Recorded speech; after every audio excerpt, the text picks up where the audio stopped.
want to say happy Tuesday to everyone. I hope everyone enjoyed their extended holiday weekend.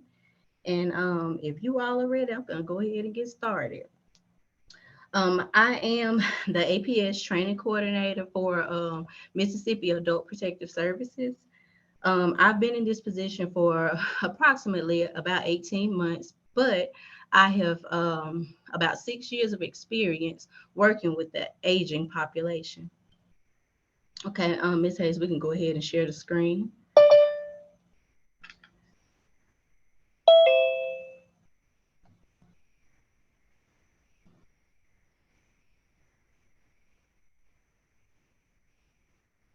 All right, can everybody hear me okay? All right. All right, so I want to tell you all a little bit about Adult Protective Services. We are a subdivision and we fall under the Mississippi Department of Human Services, Division of Aging and Adult Services. Our director, state director on aging, her name is Kenyatta Blake Washington.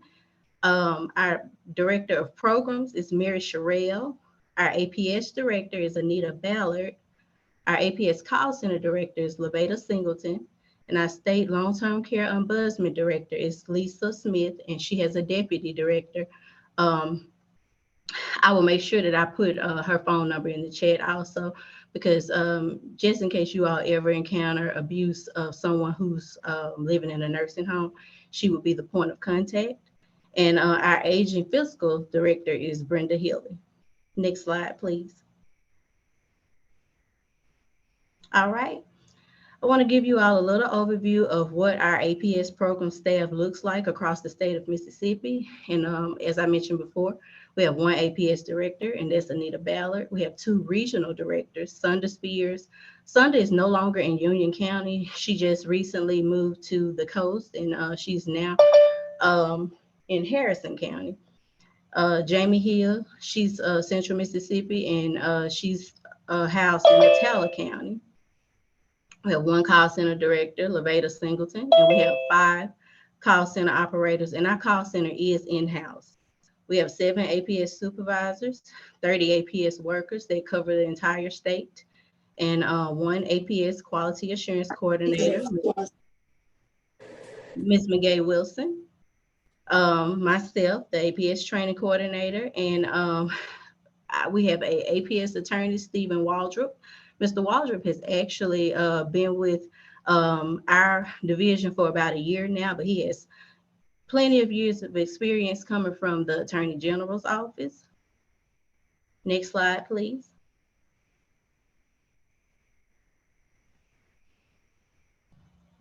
All right. What is APS in Mississippi?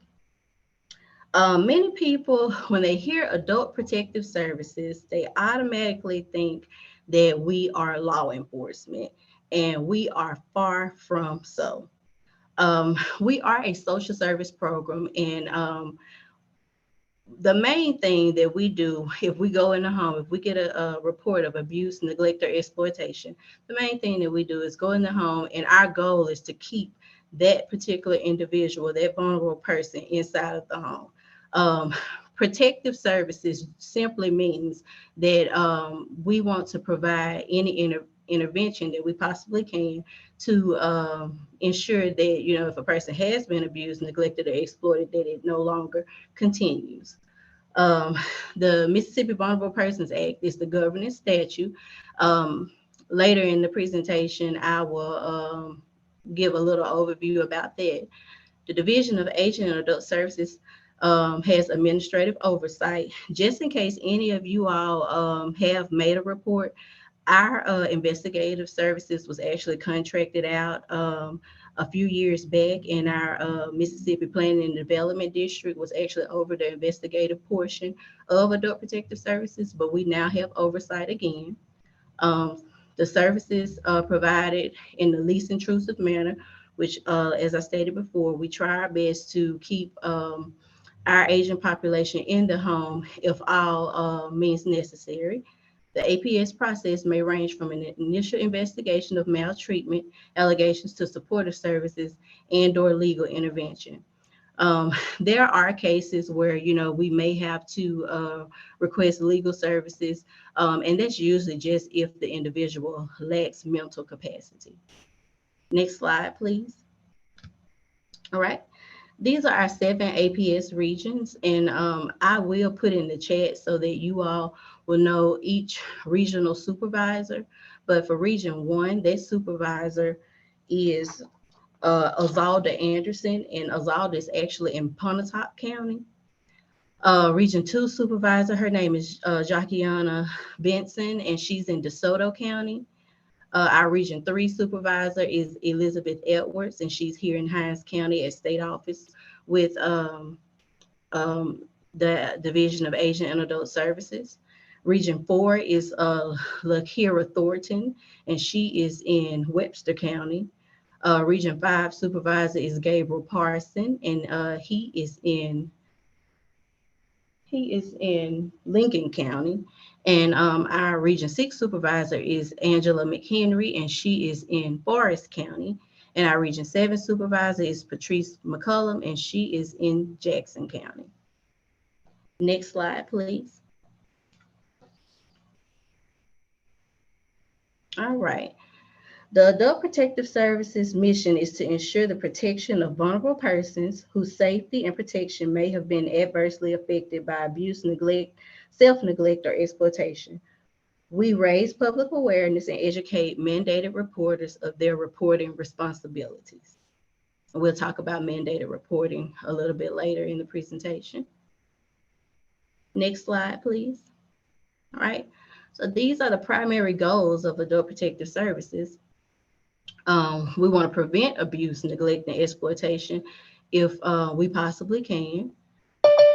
We want to protect vulnerable persons who have been abused, neglected, or experienced exploitation. We want to provide information and referral services to vulnerable adults and their caretakers, their legal guardians, or conservators to change or enhance self-care skills or caregiving skills. And we want to enable vulnerable adults to remain in their home communities, and if removed, to be placed in the least restrictive living arrangement.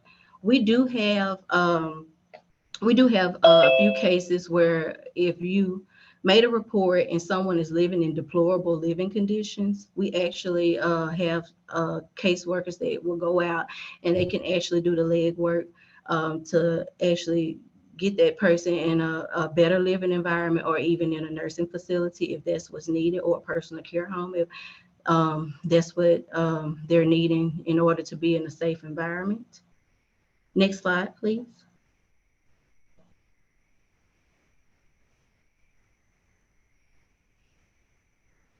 All right. And this is just a snippet from the Mississippi Vulnerable Persons Act. Of course, you can look it up online, read more into details of the act. All 50 states has some type of either elder abuse law or an act where Adult Protective Services is actually following that particular law or act. In Mississippi, we do not have an elder abuse law, but we are guided by the Mississippi Vulnerable Persons Act. Next slide, please. All right. There are a few exceptions when APS does not intervene, and those exceptions are as follows. The vulnerable adult is a resident of a care facility, and I have placed in the chat 2 800 numbers. If someone is in a care facility, the only way our APS workers go in for an investigation is that the abuse, neglect, or exploitation took place while the individual was living in their home setting. If the abuse, neglect, or exploitation actually happened in the nursing home or in a care facility, those 2 numbers are provided in the chat. You will make a report to the Mississippi Attorney General's office. You will make a separate report to the Mississippi Department of Health, the department, the actual licensure unit. We actually can investigate a personal care home if it is unlicensed with 3 people or less, but if it has more than 3 people, Again, you would make that report to the Mississippi Attorney General's office and to the Mississippi Department of Health. Financial exploitation of a care facility resident perpetrated by a family member. Um, if someone is being financially exploited in a nursing home, it is the responsibility of the nursing home administrator to actually make that report to the vulnerable adults unit at the Mississippi Attorney General's office. Um, Unlicensed personal care home with 3 or fewer residents unrelated to the operator. Um, if the personal care home is unlicensed and there are more than 3 people, we are not allowed to conduct an investigation. But if there are less than 3, we can take that report and actually send a APS worker out to that particular personal care home. Next slide, please. All right. Who is a vulnerable person?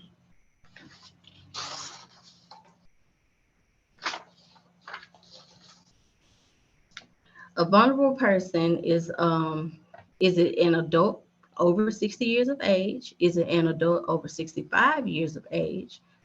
The elderly, or a person with a physical or mental health diagnosis? And you all can unmute for a second and just tell me which one you think.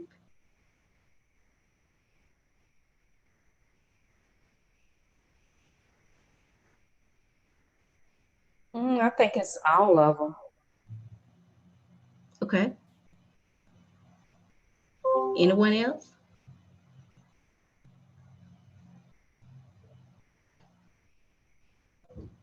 Okay. Well, whoever said you think it's all of them, can you give me a quick reason why you think it's all of them? Well, I think it's all of them. The first one, over 60 years of age, could be vulnerable. Uh, because of the age, and it doesn't say and then if you add the age to it, as well as maybe they have a physical or mental diagnosis, um, that could pull them in. The same thing for the 65-year-old, just for the age, and also there might be something else going on, a mental decline, or some kind of physical, just diagnosed or undiagnosed, uh, to me, disability. I just threw that in. And then elderly, I guess that would be like, um, 70, 80, 90 years old. Because I would need to define what is elderly, and it might encompass those top 2. I don't know.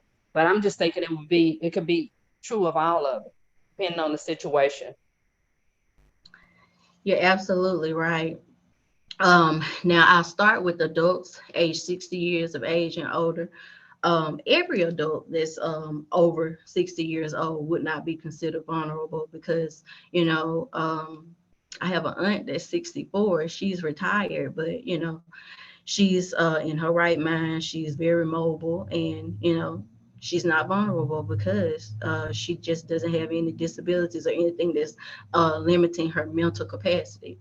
And then adults over 65 years of age, that doesn't necessarily mean that they're vulnerable either, because age does not make a person vulnerable. It's the state of mind and the physical condition. So I'm glad someone that I'm so glad that you cleared that up, because I would have thought that. I really would have. I would have thought the age would have something to do with it, and just making the assumption, I'm sure, as other people, that when you get a certain age, there is a level of vulnerability. So that you cleared that up. So if for nothing else, I got that out of this meeting. Yes, ma'am. And moving to the elderly, I always ask the question, what do we consider elderly? Because um, when my grandmother was still living, and she lived to be 91 years of age, and even up until her death, she was still very mobile, still able to cook. She really still had all of her wit. And if you told her that she was elderly, she probably would be like, well, what makes you say that? Just because I'm 91, you consider me elderly? So we really can't give a clear definition of what we uh, consider elderly to be. I'm like, a lot of people may say senior citizen age, but you have a person that's 55, and I'm like, they may be considered a senior citizen, but if you tell them that they're elderly, they may have a strong argument that they are not elderly.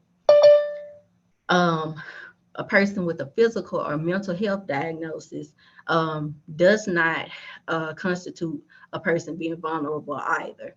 Um, you may have a person, just say they had a light stroke at the age of 45, and they went to rehab, and just say rehab was maybe about 6 months, and then you know they've been rehabilitated, they've gone back to work. Well, during that time frame, they may have been considered a vulnerable person, but moving forward, they're back at work, they're functioning the way that they did prior to the stroke. So we would not consider them a vulnerable person anymore. So a person can be vulnerable, but it can just be for a certain time frame. We also consider our definition with adult protective services. We consider a vulnerable person someone that lacks mental capacity to make decisions on their own. And normally, when our caseworkers go out in the field, they will talk about many mental health exam, and that helps them make the determination whether the person has mental capacity or whether they lack mental capacity to make decisions on their own. All right, next slide, please.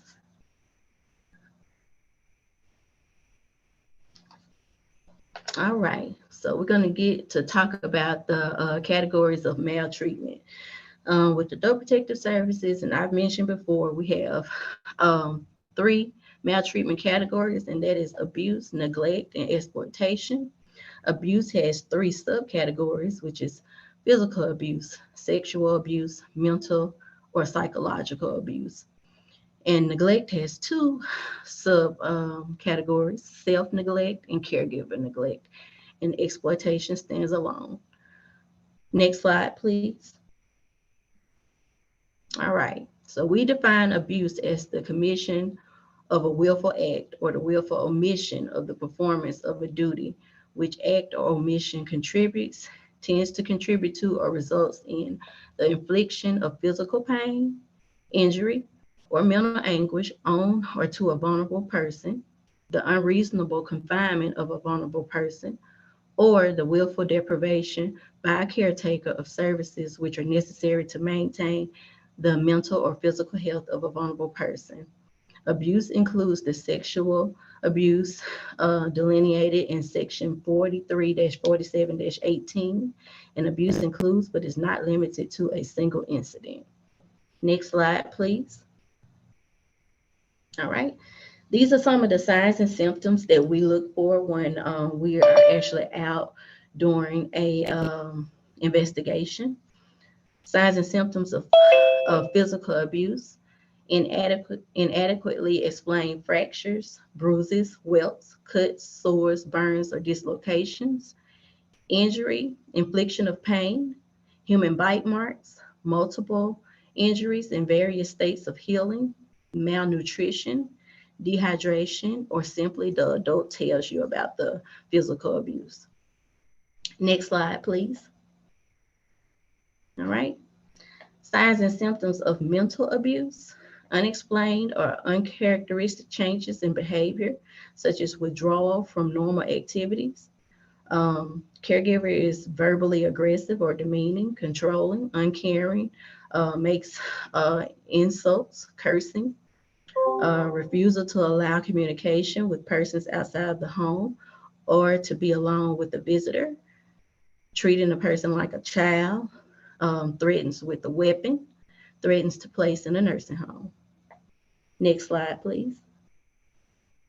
All right, signs and symptoms of sexual abuse: sexually transmitted diseases, non-consensual sex, bruises or bleeding in the genital or anal area, pain or itching in the genital or anal area, pregnancy, and lacks capacity to consent. Now, sexual abuse, normally, if we go out and there's a case of sexual abuse, we can request a rape kit. There are different clinics throughout the state, and our regional supervisors normally assist with finding those clinics so that if a rape kit is needed, we can actually get that procedure done at the local clinic. Next slide, please. All right. Neglect. Neglect is the inability of a vulnerable person who is living alone to provide for himself food, clothing, shelter, health care, or other services which are necessary to maintain his mental and physical health, or failure of a caretaker to supply the vulnerable person with food, clothing, shelter, health care, supervision, or other services which a reasonably prudent person would do to maintain the vulnerable person's mental or physical health. Includes but is not limited to a single incident. Next slide, please. All right, so these are some signs and symptoms of caregiver neglect. Failure to provide adequate supervision, leaving that person alone for long periods of time if they actually need supervision, not attending to bed sores, not turning the person properly if they're bedridden, permitting unnecessary pain, withholding needed medications or food, failure to provide personal care, home lacks adequate facilities such as heat, air, water, lights, gas. The home is unsafe or unsanitary, infestations. When we go out, there are homes that have infestations, not just, roaches or termites or things like that, rat infestations, or, sometimes we have people who just have lots of dogs and cats, and, in situations like that, we are able to provide services to just say if someone needed an exterminator or something like that, we can provide those services. All right, next slide, please. All right, signs and symptoms of self-neglect: over or under medication, untreated medical or mental conditions, poor hygiene, inability to cook, eat, or bathe, forgetting to light or turn off gas, causing fires, infested homes, the home is unsafe or unsanitary, aimless wandering, and frequent falls. Next slide, please. All right. Exploitation. Um, Adult Protective Services defines exploitation as means the legal, it means the illegal or improper use of a vulnerable person or his resources for another's profit, advantage, or unjust enrichment with or without the consent of the vulnerable person, and may include actions taken pursuant to a power of attorney. Exploitation includes but is not limited to a single incident. Illegal use means any action defined under Mississippi law as a criminal act. Next slide, please. All right. And here are some of the signs and symptoms of exploitation. Unusual activity in bank accounts. And one thing that we do look for, especially with the Asian community, apps such as Cash App, Venmo, things like that. Usually the Asian population does not use those apps very much. So if that's something that you notice or you suspect that someone has linked a Cash App to someone or loved one or elderly person that if they've linked one of those apps to their bank account, that is something to report.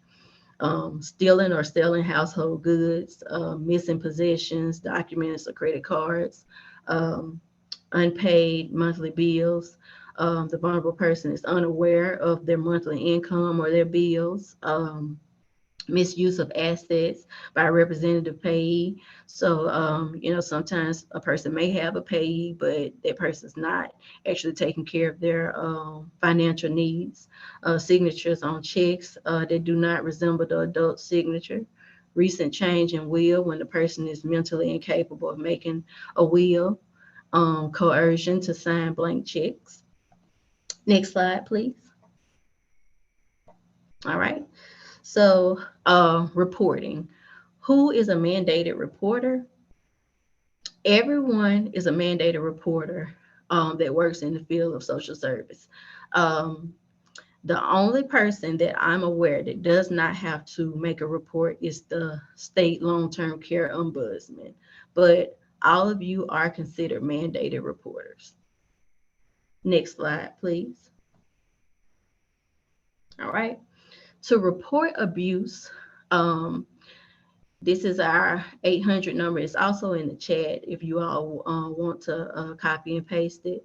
But 1-844-437-6282.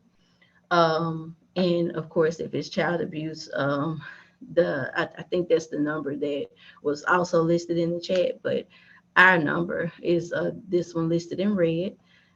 Um, Next slide, please. You can make a report online, and this is our online reporting. You can find this web page from the Mississippi Department of Human Services homepage. You scroll to the Division of Aging and Adult Services, and then you would click Adult Protective Services, and you'll be able to access the online reporting tool. Next slide, please. All right, and that's just what it looks like on the screen. Um, that lighter blue box, we click there, and then the online report screen will come up, and it just asks general questions like the person's name, address, phone number, date of birth. Those are some of the things that the intake worker would actually need to make the report. Next slide, please. All right. I want to take a few minutes to talk about a new program that we are offering with Adult Protective Services in Mississippi. This is tangible services that our APS workers can actually offer when they go out, direct prevention services. Um, we do have uh, our direct and prevention service coordinator. She's McGay Wilson. I mentioned her name earlier. She is our person that oversees this program. Next slide, please.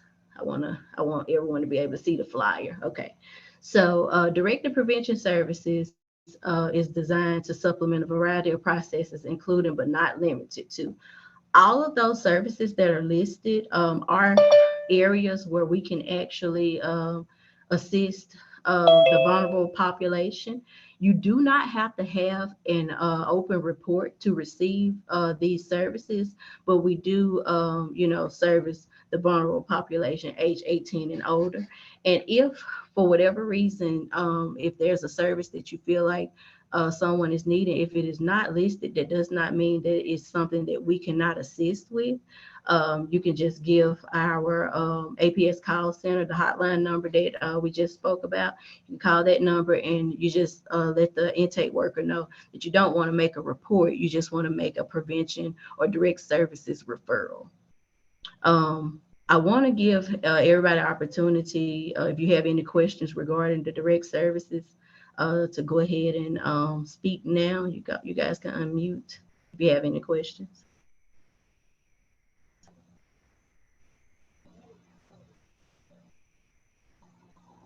Okay. Next slide, please.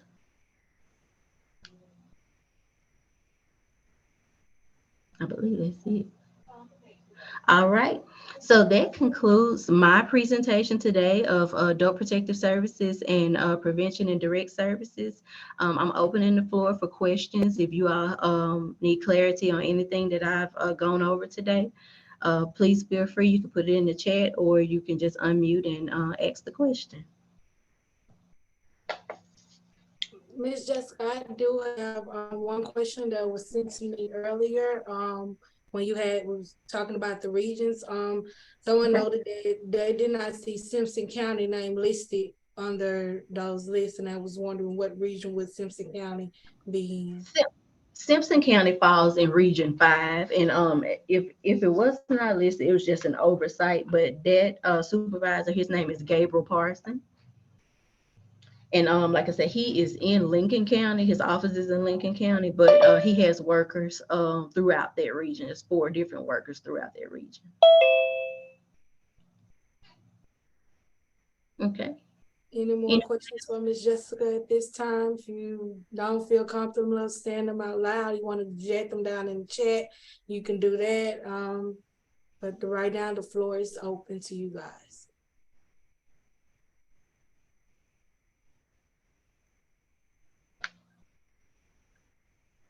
Let's see one. If Will the slideshow be available? Absolutely. I've already sent it to Ms. Hayes. She has it. That direct services flyer, if it is too small on the actual slideshow, Ms. Hayes, I will send you an email with an attachment with that flyer in it. Sounds good to me. All right. Any other questions? All right. Well, at this time, I would like for our director, Ms. Lonza Steels, if she's available at this time, to say a few words. And I also would like to thank you all for joining in for this Talk It Out Tuesday. This is something that we do this month. We touched elderly abuse, APS, and the Adult Protective Services. As you can see, some of these types and things kind of is like intertwined within domestic violence. It's not fully domestic violence, but it is a form. It can be a form type of family abuse within their community. So thank you again, Ms. Jessica, for taking out the time for today to give us this information. I definitely appreciate it. If there's not any more questions at this time, I'm not sure if she's available right now to speak any words, but I'm quite sure she'll be say thank you so much for joining in today, and you guys have a wonderful, wonderful day. Thank you all. Miss Wendy says she can't.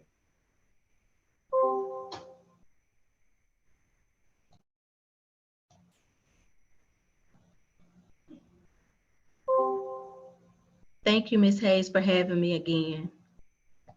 Ma'am. Thank you so much for having me today. Oh, And I look forward thank to you. working with you in Thank the future. you. Yes, ma'am. Thank you.